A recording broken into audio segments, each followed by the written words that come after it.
Welcome back to the Deep End.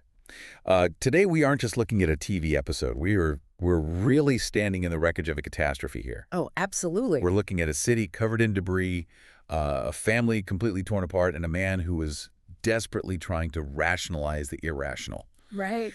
We're taking a deep dive into the Season 3 premiere of Breaking Bad, the episode titled No Mas. It is, it's a massive turning point. If you look at the whole trajectory of television history, this specific hour serves as a major pivot. Yeah. It basically stops being just this gritty crime thriller about a guy making meth, and it becomes a profound psychological study, a study on guilt, on trauma, and really the visual language of silence.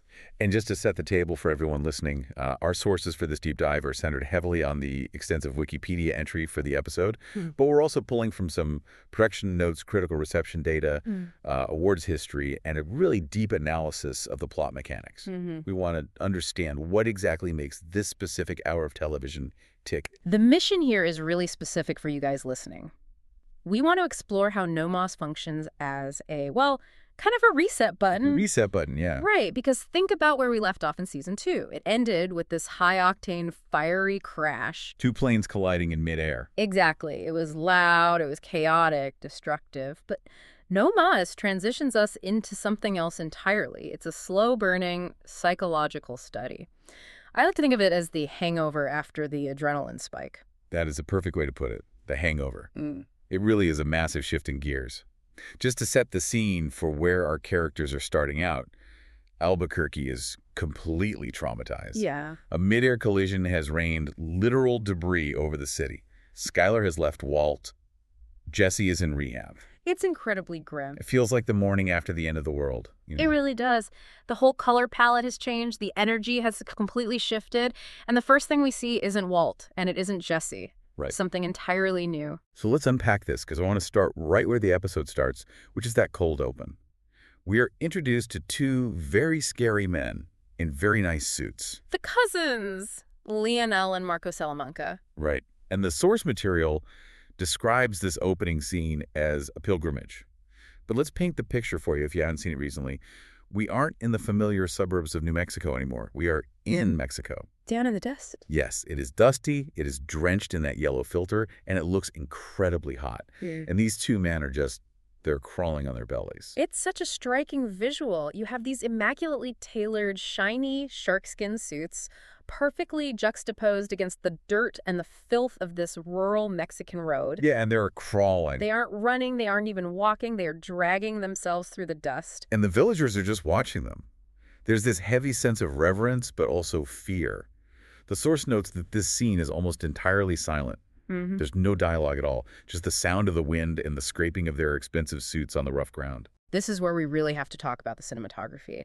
Michael Slovis was actually nominated for an Emmy for this episode. Wow, really? Yeah, and this opening sequence is the anchor for that nomination because it establishes a tone of impending doom without a single word being spoken. Just visual storytelling. Exactly. It's visual poetry, but it's the poetry of pure violence. And they're crawling towards a shrine. A shrine to Santa Muerte. Same death. Right. And this is a crucial piece of cultural context from our sources. Santa Muerte is a folk saint. She's not recognized by the Catholic Church, obviously. No. She is often associated with healing and protection by some.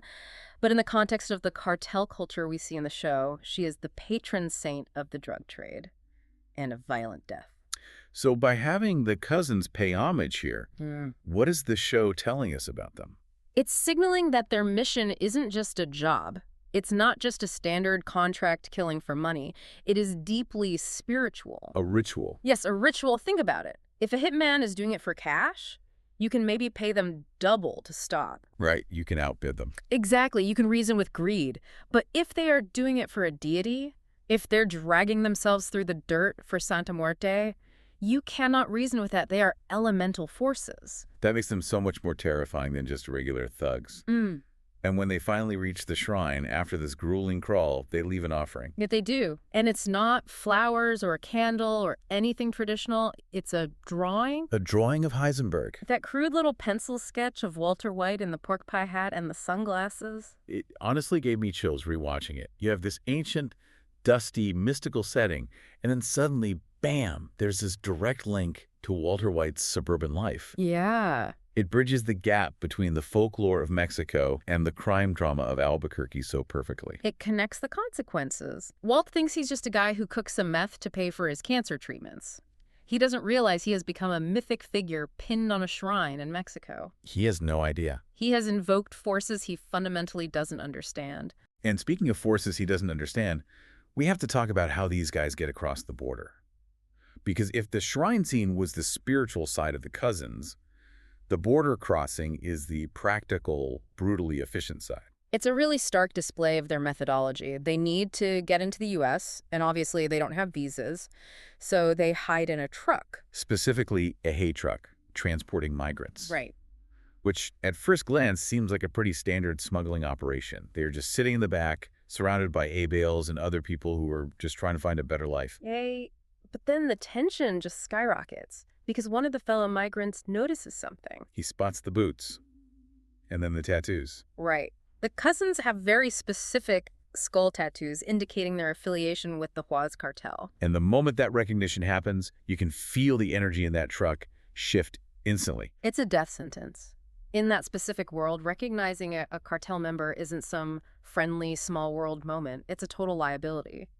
The migrant recognizes them, and the Cousins instantly know they've been made. The source material details the resolution of that conflict, and it is, well, comprehensive is one word for it. It is a total massacre. They don't just kill the guy who recognized them. They kill all the passengers. They kill the driver. Everyone. And then they blow up the truck. They erase the evidence completely. And this scene serves a very specific narrative purpose. We've spent 2 whole seasons watching Walt deal with bad guys. Right, like Tuco. Yeah, Tuco, who is erratic and Crazy 8, who was inexperienced. Even the local street dealers are kind of sloppy.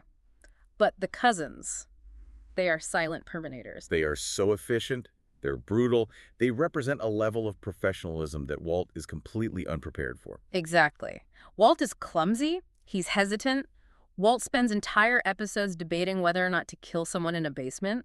The Cousins wipe out a truckload of people without a change in their heart rate. Yeah, it establishes them as an unstoppable force of nature. It's the classic shark in the water technique. While our protagonist is dealing with his personal drama on the beach, the audience gets to see the fin cutting through the water. And it is swimming fast. Very fast. So let's pivot to the man on the beach, or rather, the man alone in the condo, Walter White.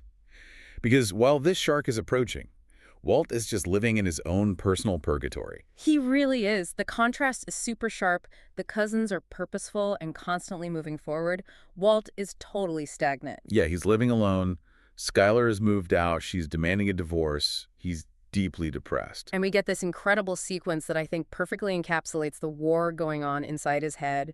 The money ritual. The barbecue grill scene. This is iconic. It really is. Walk us through this, because on paper, it sounds completely insane. A grown man grilling money. It is insane, but as the sources analyze it, it's psychologically consistent. Yeah. So Walt is sitting by his pool in the backyard.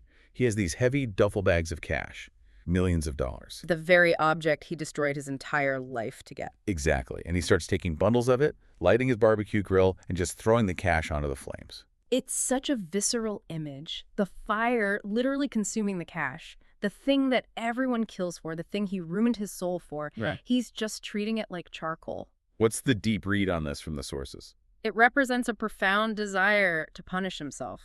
He feels the agonizing guilt of the plane crash. He feels the loss of his family. He knows it's his fault. He knows, on a deep subconscious level, that this money is blood money. It's the physical manifestation of his sin. So he wants to burn the sin. He wants to purify himself by destroying the root cause of his misery. And then he stops. The reversal. This is the key to the whole scene. He watches the money burn for a few seconds, and then pure panic sets in. The Heisenberg side of his brain wakes up and just screams, "What are you doing?" He realizes he's burning his accomplishment, his trophy. Exactly. He dives into action. He wildly starts throwing the burning, flaming bills into the pool to save them. That image of the charred, wet money just floating in the bright blue pool water, it feels like the perfect symbol for Walt's life at this point. It totally is. It's salvaged, but it's ruined. It's toxic debris. And the fact that he saves it tells us everything we need to know about who actually won the internal war. The guilt lost. The guilt lost, the greed won, the pride won. He just couldn't let go of the one thing that proves he's special, even if that thing destroyed absolutely everything else. The greed definitely wins out. But he's still desperately trying to convince himself and everyone else around him that he's actually a good guy. Which perfectly leads us to the assembly speech. Oh, this scene. This is arguably one of the most painful scenes to watch in the entire series. It defines cringe. It really does. Let's set the context for the listeners. The local high school is holding an assembly. The whole city is traumatized. Physical debris from the plane crash literally fell onto the school grounds. Yeah, right in the courtyard. Students and teachers are passing the microphone, sharing their trauma. People are crying. They're incredibly upset. It's a heavy moment of collective grief. And then the principal hands the microphone to Mr. White. And Walt, in his infinite lack of wisdom, decides this is the exact right moment to use logic to cheer people up. He actually tries to put it in perspective. He does. He compares the horrific collision over Albuquerque to the Tenerife airport disaster. Which is a real-world event. The collision of two Boeing 747s in 1977. It is still the deadliest accident in aviation history. Right, and Walt's argument to these grieving kids is essentially, hey, look on the bright side. The death count here wasn't nearly as high as Tenerife.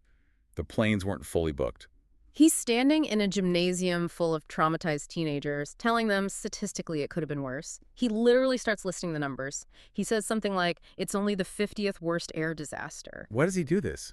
I mean, is he just that socially awkward? No, it's much deeper than social awkwardness. If we connect this back to the bigger picture of Walt's psychology that the sources talk about, it is a massive defense mechanism.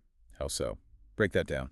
Well, Walt knows deep down that he is directly connected to this crash. He let Jane die. Right, he stood there and watched. Exactly. And Jane's death caused her father, Donald Margolis, to deeply grieve and lose focus at his job as an air traffic controller. Donald's error caused the crash. Walt is the first domino. So by minimizing the tragedy to the school, he minimizes his own responsibility. If the crash isn't that bad statistically, then his original sin isn't that bad morally. He is desperately trying to rationalize human emotion into cold data points so he doesn't have to feel the crushing weight of what he's actually done. That is wow. That makes so much sense. He's not talking to the kids at all. He's talking to himself. Precisely. He is conducting a public debate with his own conscience. He is entirely unable to process human emotion because to do so would require him to admit his own monstrous guilt. So he retreats into facts. He retreats into the one single place where he feels safe and in control science and data, but applied to a raw human tragedy, it just makes him look like a total sociopath. It's the ultimate well, actually, of grief. And it lands terribly. The look on the faces of the students and the faculty as he's talking, they're just horrified. They are desperately looking for comfort, and he basically gives them a spreadsheet. And right in the middle of all this internal chaos, the external world knocks on the door, or rather, buzzes in his pocket. The text message. Pligo. Just one word. Polos. It's the harsh intrusion of the criminal world right back into his domestic stasis. Yeah. He's trying to figure out who he is. He's trying to mathematically rationalize his guilt. And Gus Fring is just reminding him, hey, I'm still here. We have business. We'll get to Gus in a minute because that meeting is super crucial to the plot of the season. But first, we really have to look at the other side of the coin. We have to look at Jesse Pinkman. The contrast between Walt and Jesse in this episode is really the emotional anchor of the whole story. Yeah, while Walt is making charts about air disasters and trying to minimize the event, Jesse's in rehab, and he is completely broken. He is dealing with profound self-loathing. He blames himself entirely for Jane's death. He blames himself for the collision. He is feeling everything that Walt is refusing to feel. Right. Walt is building walls, and Jesse is just sitting in the rubble. There's a specific scene in rehab that really stands out in the analysis.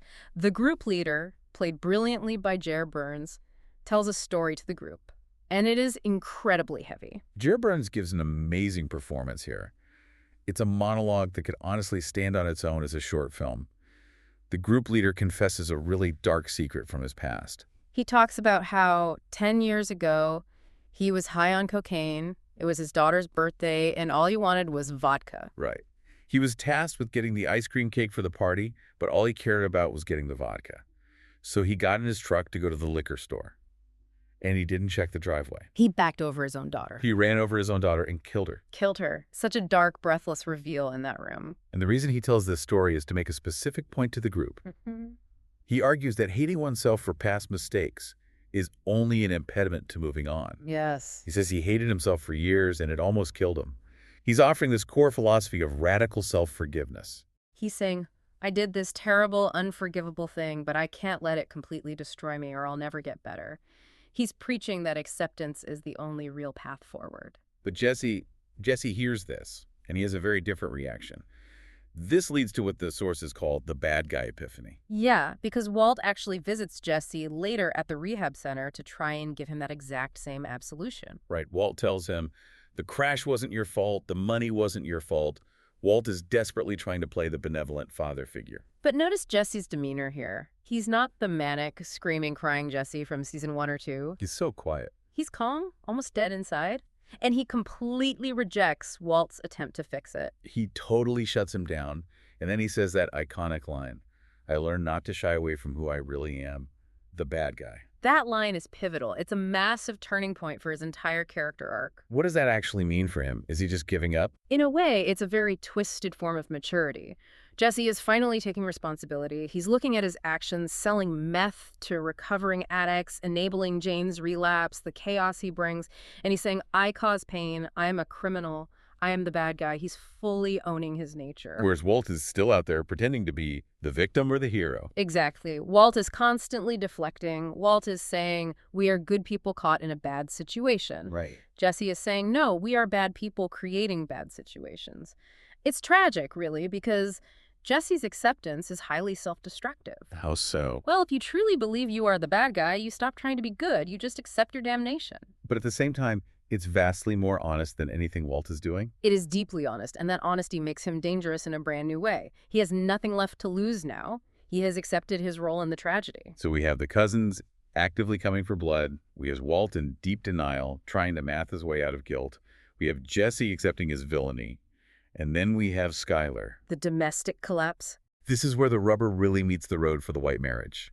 Skyler is completely done. She's sitting in the divorce lawyer's office. But notice her hesitation in that scene. The lawyer is very aggressive. She starts talking about uncovering hidden assets. She says, if he's hiding money, we'll find it. We'll turn over every rock. And Skyler just freezes. Yes. Why, though? She wants him gone. She wants to hurt him. Why pause when the lawyer offers to take him down? Because she knows something is there. She strongly suspects it.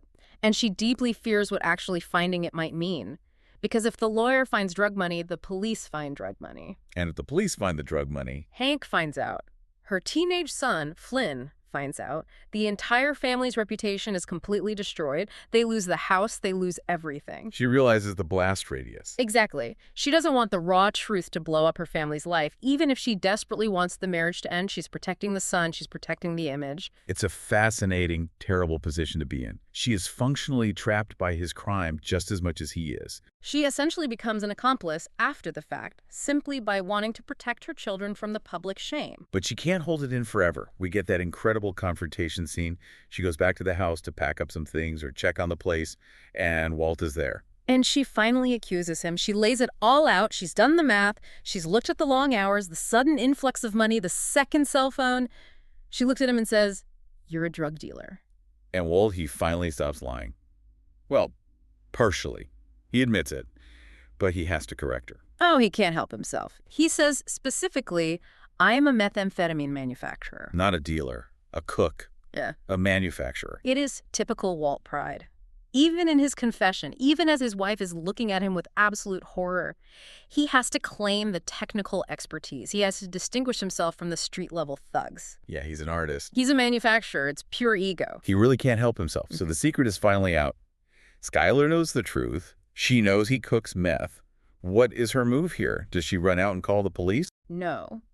And this is where Skyler's character complexity really shines and where the show pivots her role going forward. She bargains. She negotiates with a drug kingpin. She does. She demands a divorce and full custody of the children. And in exchange, her complete silence. She uses the secret as leverage. She says, "I won't tell anyone. I won't go to the police. But you have to get out right now and you stay away from the kids." It's a massive tragedy when you step back. Yeah. Think about it. Walt started all of this, supposedly, for his family, to provide for them, to leave them a nest egg after he died. Right. And now the very act of revealing the truth of how he got the money is what guarantees he loses them completely. The irony is suffocating. He has the money. Well, he has the money he didn't burn on the grill, but he has no family left to spend it on. Yeah. He has wildly succeeded in his business goal, but completely failed in his personal goal. He has absolutely nothing. Which brings us right back to that text message. Pull us. The business of empire. Gus from Walt. Walt has nothing left at home, so he goes to the one place where he is actually valued, Los Polos Hermanos. He meets Gus, and this meeting is a masterclass in power dynamics. Walt walks in, and he feels entirely defeated, and he tells Gus no mas. No mas. He tells Gus he is quitting, he's out, he's lost his family, he's got enough money, he's done with the whole thing. But Gus is a businessman. He doesn't accept no easily, but he also doesn't threaten. He doesn't pull a gun or threaten to kill Walt's family. That's not Gus's style. Gus uses a carrot, not a stick. He makes a counteroffer, and the numbers are just staggering. $1 million. $3 million for 3 months of work. That is a staggering amount of money, especially for a guy who just burned half his stash in the backyard. It's an incredibly calculated offer. Gus knows Walt's ego. He knows Walt's greed. By offering $3 million, he is validating Walt's genius. He's saying, you are worth $1 million a month. You are the absolute best in the world. That validation is exactly what Walt isn't getting at home. At home, he's a monster. With Gus, he's a valued artist. Exactly. Gus is appealing directly to his vanity. Walt refuses, though, at least for now. He's trying hard to hold on to that no mas idea. He walks away. But the seed is firmly planted.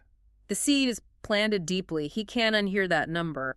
There's a little side note here that I think is hilarious but also terrifying, and it involves Hank. Hank helps Walt move into his new, depressing apartment. Oh, the duffel bag scene. This is a brilliant bit of writing. So Walt is moving into this bleak furnished condo. Hank is being the good brother-in-law, carrying boxes, helping out. He picks up a heavy duffel bag.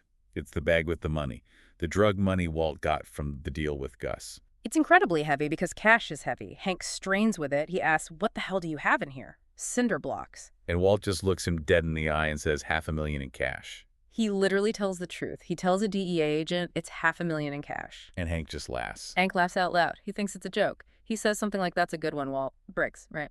It really highlights just how effective Walt's disguise still is. He is so pathetic in Hank's eyes, so mild-mannered, so completely beta, that he can confess to a massive felony right to the face of a DEA agent, and the agent just laughs it off. It's the ultimate camouflage. Being constantly underestimated is Walt's superpower, but it's also his personal torture. Yeah, his ego hates it. He wants to scream, I am the danger, I am the guy with the cash. But he can't. He has to eat the insult to keep his freedom. It's a moment where he's totally safe, but he feels incredibly small.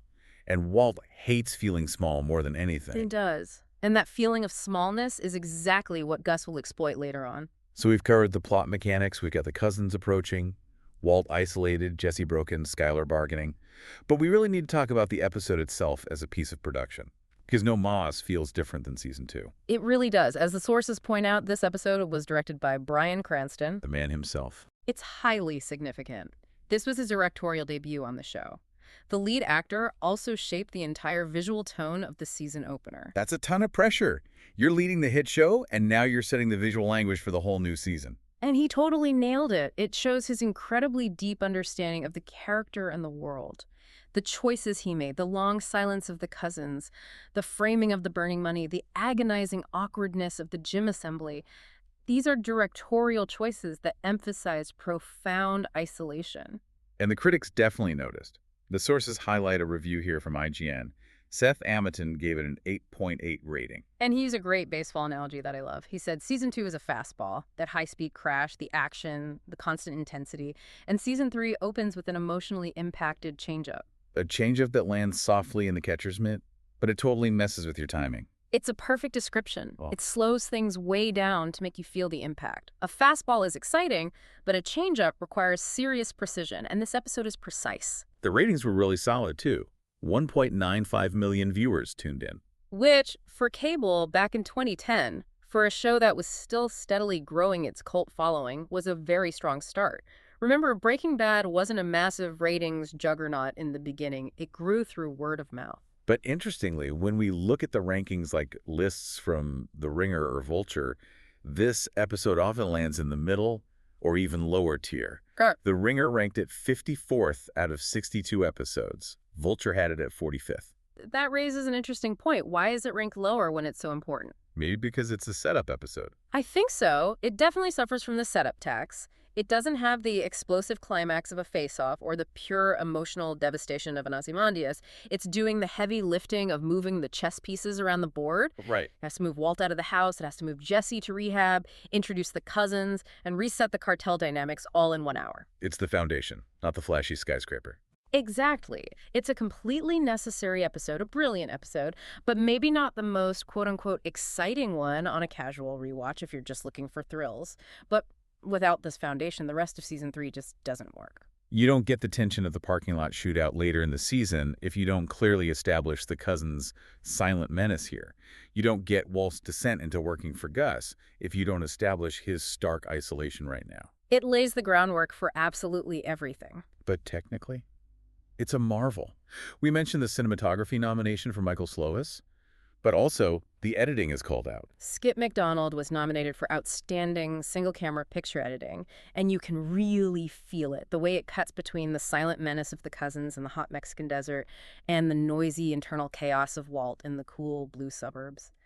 The pacing is incredibly deliberate. It creates a full sensory experience. You feel the heat, then you feel the air conditioning, you feel the silence, then you hear the awful speech. It's a masterclass in atmospheric storytelling. So if we synthesize all of this for you guys listening, what does no mas really mean for the show? It literally means no more. Right. But look at the characters. Walt tries to say no more to crime. Skyler says no more to the marriage. Jesse says no more to the lies. They are all trying to draw a line in the sand. They are all trying to say, this is where it stops, I'm done. But the past doesn't care about their lines. Exactly. The past is completely inescapable. You can say no mas all you want. You can burn the money on a grill. You can move to a sad new apartment. You can go to rehab. But the cousins are already crawling across the border. The consequences are already in motion. You can't put the genie back in the bottle. Or the smoke back in the plane. Precisely. No mas is just a wish. It's a plea. But the harsh reality of the universe they inhabit is there's always more. That's a really chilling thought. It makes you realize that season 3 isn't actually about making new choices. It's entirely about paying the bill for the old ones. The bill always comes due. Before we go, I want to leave you guys listening with something to really mull over. Something that builds on what we discussed. Think about that group leader's philosophy in rehab. The idea that self-forgiveness is absolutely necessary to move on. It's a very provocative question. Is self-forgiveness actually a virtue? Is it a genuine way to heal? We see the group leader who killed his own daughter, and now he seems okay. He's functioning. He's even helping others. But he did it by forgiving himself for the unforgivable. And we clearly see Walt trying to do the exact same thing with his assembly speech. He's trying to forgive himself for the plane crash so he can keep functioning. So the question to explore is self-forgiveness a tool for healing, or is it just a tool for permission? Is it just a convenient way to permit oneself to do terrible things, move on, and then potentially do them again without the heavy burden of guilt? If you forgive yourself for everything, do you eventually lose your conscience? Is forgiveness a release, or is it just an eraser? And in the world of Breaking Bad, the answer is usually very dangerous. If you erase the guilt, you erase the guardrails. Indeed you do. Well, that's all we have for this deep dive into no mas. It's a heavy one, but man, is it good. A true masterpiece of setup. Thanks for diving in with us, everyone. We'll catch you on the next deep dive. Stay curious.